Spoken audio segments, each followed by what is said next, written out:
Tukunganye banyi bwe bati obeeko kyonyonyola ekisokera ddala ogamba otya Mukama Katonda w'amaanyi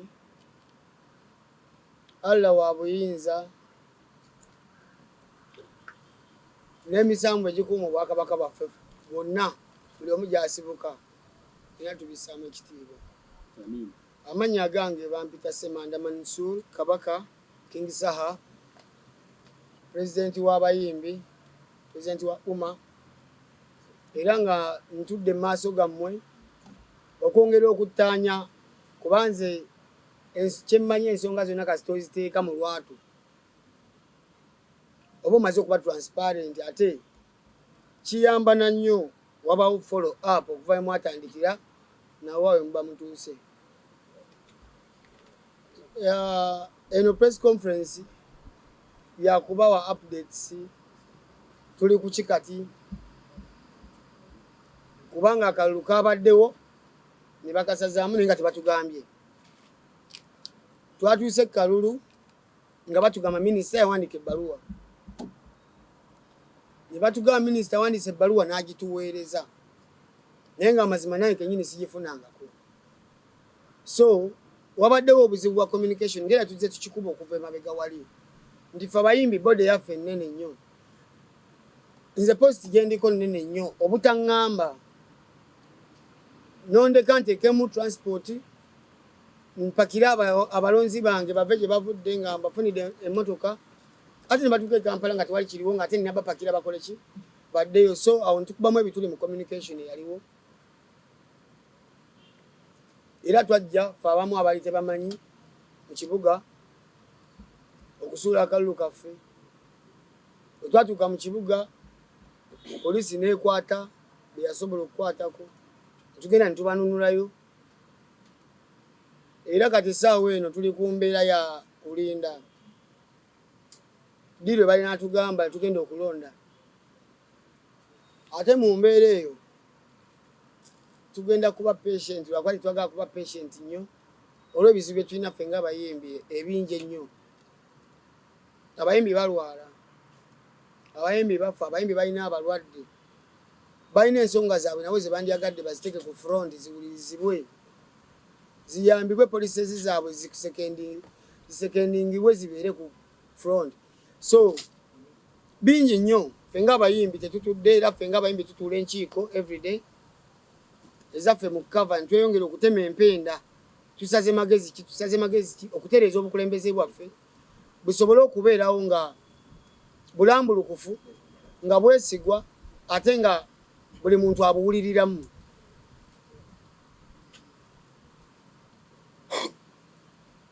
Twemulugunya ffe ng'abayimbi ba stakeholders okusazaamu okulonda nga tebatugambye ne police board netatuweereza ki information ate nayo etugamba obubaka bwagituwako leeti. Nkola ntuufu minisita okujja na communicating naffe direct nga ba stakeholders than okwongerayo ebbanga ffe twongere okuspendinga ssente mu campaign mu kutambula mu kukola ki mu kugezaako connectinga ne banno. Tusaba omulundi omulala bakommunikatinge naffe ng'abantu so si kuwandika kibaluwa nojja ku Facebook ate poliisi nekwata bazzi. Ekirala nkubiriza abayimbi bannange era nga mbasaba nti buno obukulembeze bwammwe si bwange nzekka. Nsaba mwenyigire mu nsonga eno era ddeeti gye banalangirira ffenna tusitukiremu. Ekirungi abamu bali positive bankubidde nti abamu baali bajja abamu emmotoka baakoma bweru embeera gye balaba ne beeyongerayo. So mbasaba temujjanga okwo tubeerewo tutereze obukulembeze bwaffe ate tubulambike bulungi ki kye bulina okukola. zeze zimu ku nsonga zange okujja nga mulina bibuuzo bye mumbuuza.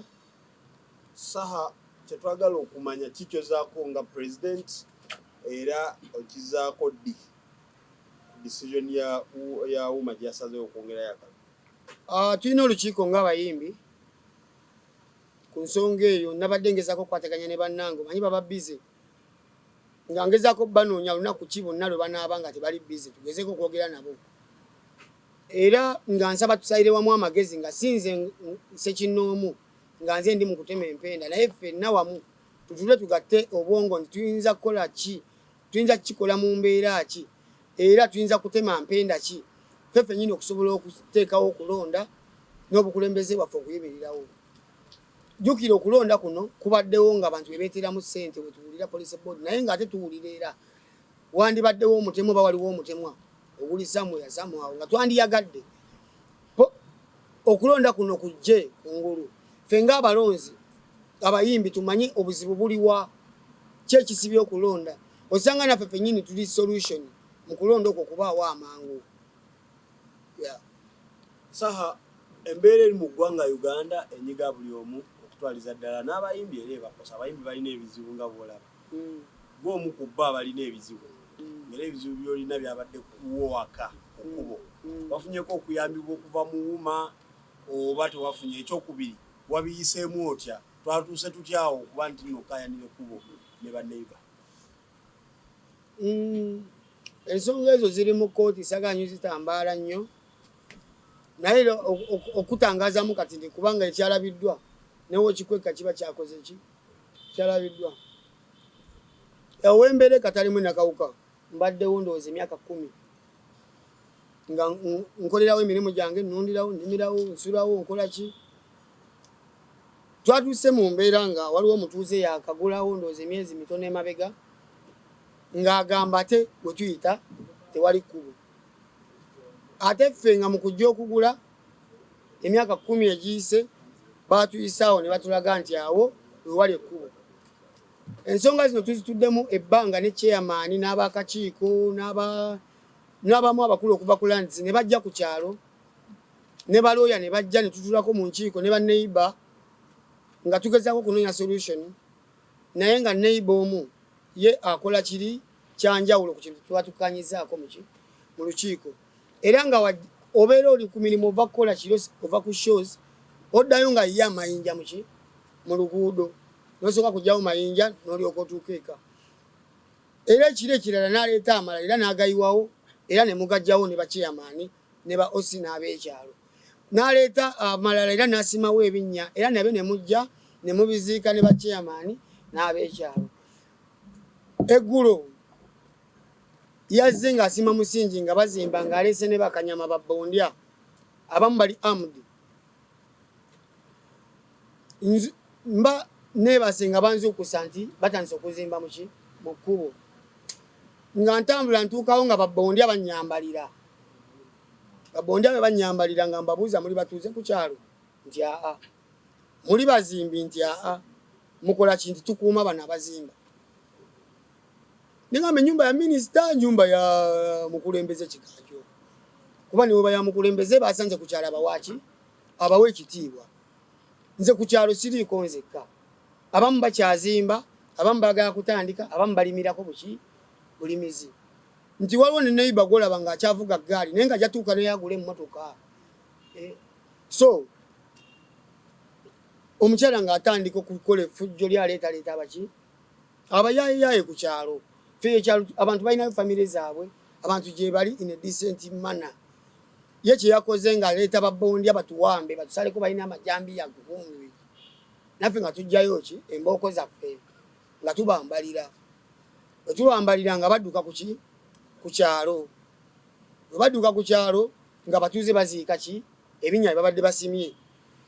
So yembeera yabaddewo era leero tuva ku police kwogeramu ne DPC yatuyise olwa fracas yabaddewo abantu baleme kukozinga nnyo chaos. Naye ab'obuyinza kyemmanyi nabo babeerako ku mikutu gino nga balaba.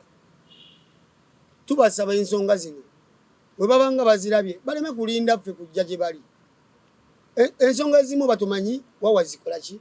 ffe ku kyalo tuba tumanyi chairman yakola ki yatutwala era ensonga nga twaziropa dda mu bachairman chairman n'agezaako zikwata nga waasobola naye atuuka n'alemerera obuyinza bwe bulina ebukoma tusaba obuyinza nga muba mulaba ensonga nga zino mujje mutuyambe thani we munaleeta force nga wazze mirambo ku kyalo abatuuze gye bali bakambwe bo tebamanyi na wakkubira ffe chansi weri nti osokubira ku DPC n'omugajango nyambe bano baleesa ab'amajambiya ku kyalo so tusaba nga tewannabaawo obuvuyo bungi naye ensonga mugikonsideringe kuba siri omu nyinza okuba nze nina eddoboozi mwebale nnyo mwebalire ddala amanya ge sigamanyi then n'ekirala kyenjagala omumanya kubanga bagizi walabye amajambiya nga gavuddeyo bategeeze nti oli mulamu era oli mu mbeera nnungi ndi mulamu yadde waliwo obunkenke naye ffe tetutyatyafa naddala kasi tojja ku property abayimbi abamu abali ku police bond balaba bavaamu abali mu WhatsApp groups bavaamu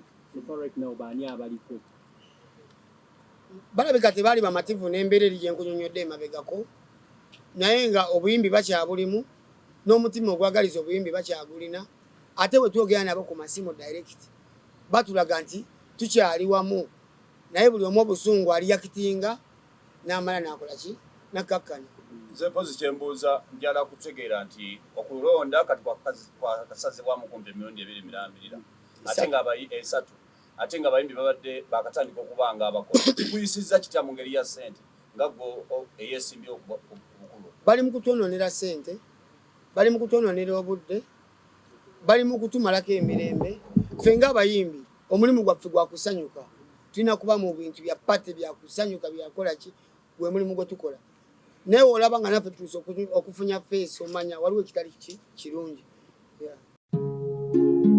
oyagala omukolo gw'ogwenjawulo gubeere n'ebijjukizo mu nnyumba yo kankwanjulire King Montage Photo Studio fe bakafulu mu kkuba ebifaananyi n'okukola vidiyo olina wedding birthday party kukyala nika baby shower photoshoot oba music shoot na buli kimu kyonna ky'oyagala fe tusobola okuwa ebijjukizo ebirungi eri ebirooto byo ate nno mwana wattu kusintiiza omuntu wa bulijjo tusange bannankulabe ku bitaala ku Prime Tower level 3 room D04 okumanya ebisingawo tukubire ku namba zino noti 7 noti 2 emu noti 4 emu 25 oba noti 755 3 731 oba noti 777 noti 23 4 noti 5 King Montage Photo Studio fe tusobola okuwa ebijjukizo ebirungi ate nno mwana wattu kusintiiza omuntu wa bulijjo